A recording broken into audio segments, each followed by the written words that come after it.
Hello and welcome to Lecture 2 of the Vectors unit. We've already been talking about displacements and positions, and displacements are a difference or a subtraction of positions, and positions are vectors. So we need to know how to understand subtracting vectors. We're often going to have to add and subtract vectors. In fact, we've already done it to get displacements. We just haven't looked at it like vector addition. So, in grade 1 or even earlier, you learned to do scalar addition. 3 apples plus 4 apples is 7 apples, last time I checked. But vector addition doesn't work that way. 3 meters east plus 4 meters north isn't 7 meters in any direction. So let's see how this works. And the thing to realize is that plus just means and. And so if we think in terms of displacement vectors, we can see how this works.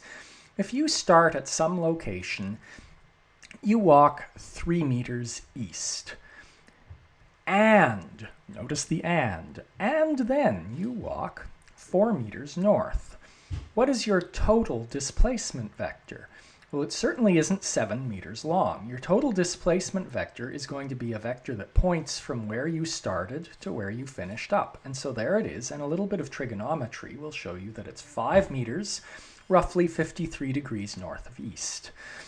This triangle here, where we've taken the two vectors we're adding and put them head to tail, is really the definition of vector addition.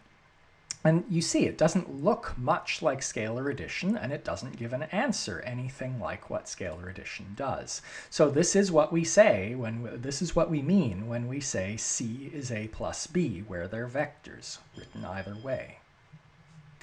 The two vectors I just added happened to be at right angles from each other, and I've often seen students think that that's the only time this works, but in fact it works for any vectors. So let's look at these vectors a, b, and c, and let me find some vector d, which is a plus b. So I'm going to just take a and I'm going to redraw it over here.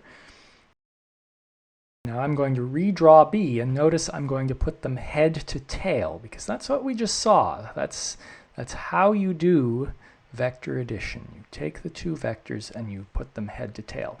And I'll just stress, what I'm doing here is called graphical vector addition. And by graphical, again, I don't mean graphing. I mean graphical has to do with drawing.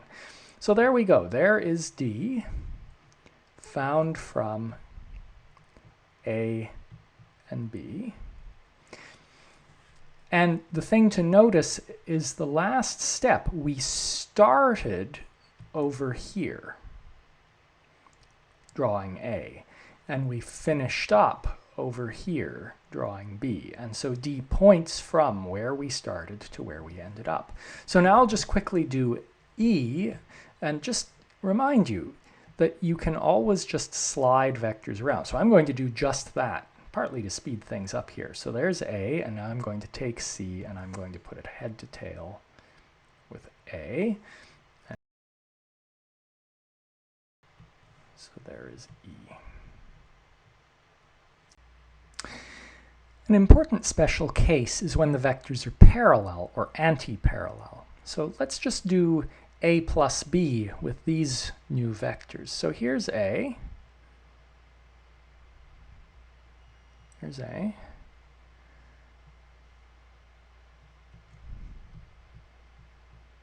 And now I'll redraw B head to tail with it, right? So B winds up right here.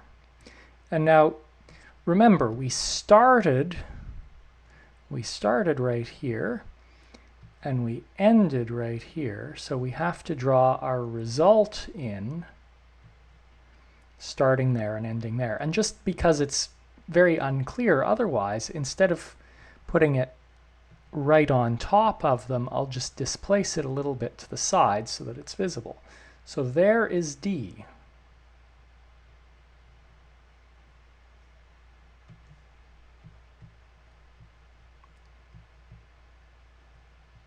Now let's look at when they point in opposite directions. So again, I'm going to draw B like so. So here's B. Now if I try and draw C right on top of it, it's going to be difficult. So I'll draw C just a little bit displaced like so. Okay, so there's B, there's C, and now remember that we started here and we ended here, so I'm going to draw the result, E, from where we started to where we finished. And it's just that little vector right there. With what we've just looked at, we can now see what it means to multiply a vector by a scalar. Because think about this. If I wanted to know what 2 times A was, well, I just have to add A plus A. That's 2 times A. So let's do that. I'm just going to grab A, carry it down here, and I'll grab another copy of it and carry it down, and there we go.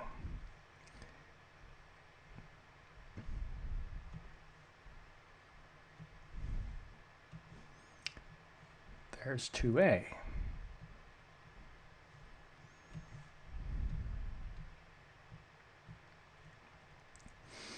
So notice that we've just wound up with a vector in the same direction as A and twice as long.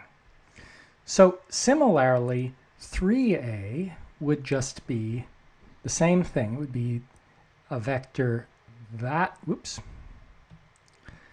vector in that direction, but 3 times as long as A.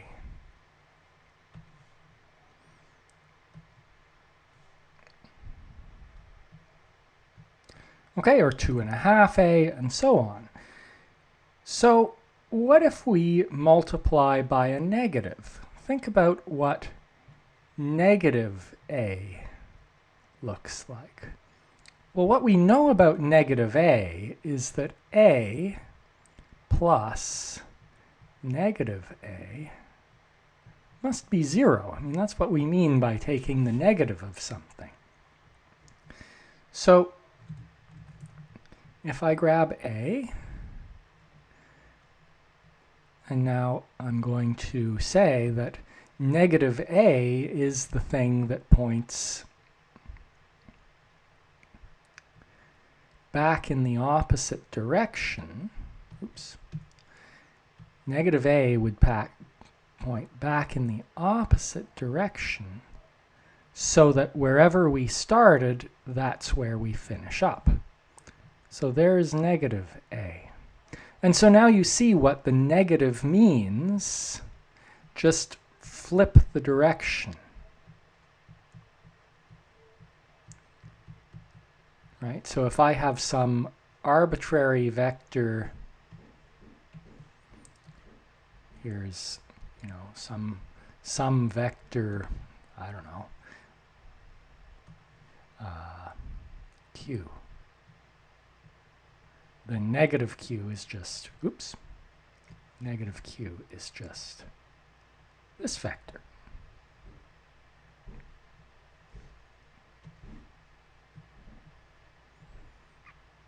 Now I just want to point something out. What we're doing here is multiplying vectors by scalars, right? This is a vector. But this 2 here has no direction associated with it. That's a scalar. Okay, we haven't looked at all at how you multiply vectors by other vectors. There are actually several ways to multiply vectors by other vectors, or maybe what I should say is there are several types of multiplication for vectors and vectors, but we won't see any of them in this course. Now that we know how to multiply a vector by a negative scalar, we know how to do vector subtraction. Because think about C, that is some A minus B. We can rewrite that as A plus negative B. So what we need to do to subtract them is first take B and flip it around so that we get negative B. So there's negative B. And now let's add them. So I'll redraw A over here. There's A. And now I'll redraw negative B, which goes like this. And let me just label them to make things clear. So this is A, and this is not B, this is negative B. And so now the vector we get when we add them, C, we go from where we started drawing A to where we finished drawing B. And so there is C. And let's just see that with parallel vectors. So again, I'll define an f that is d minus e, and so I'll start by redrawing d. So there's d. I'm going to redraw e over here flipped around. So that is negative e. And so now I'll stick it over here. We have to go head to tail. So I put the tail of negative e where the head of e is, or the head of d. So let me just label those. This is d, and this is negative e. And so f, which is d minus e, goes from where we started to where we finished up. Oops, let me do that a little better. There.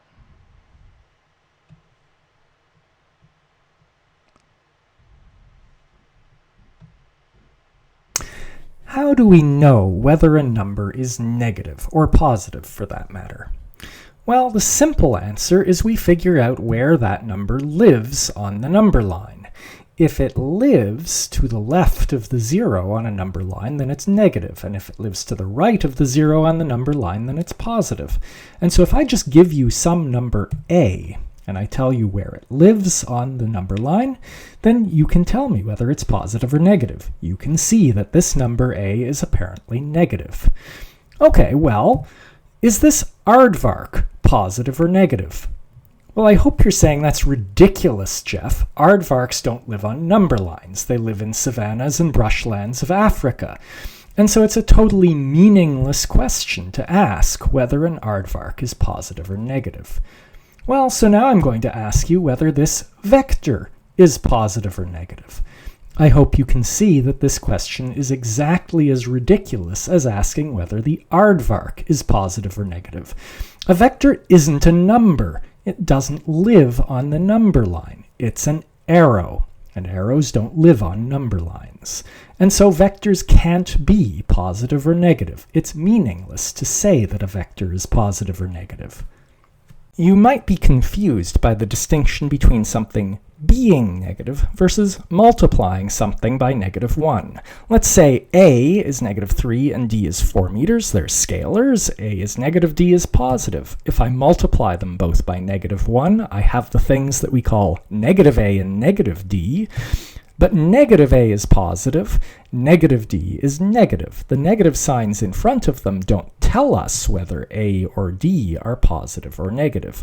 They mean multiplying by -1, and that flipped their sign. But now b is a vector, so it's neither negative nor positive. There's still meaning, as we've seen, to multiplying b by -1 so that we get the quantity negative b, but it's still neither negative or positive because it's a vector.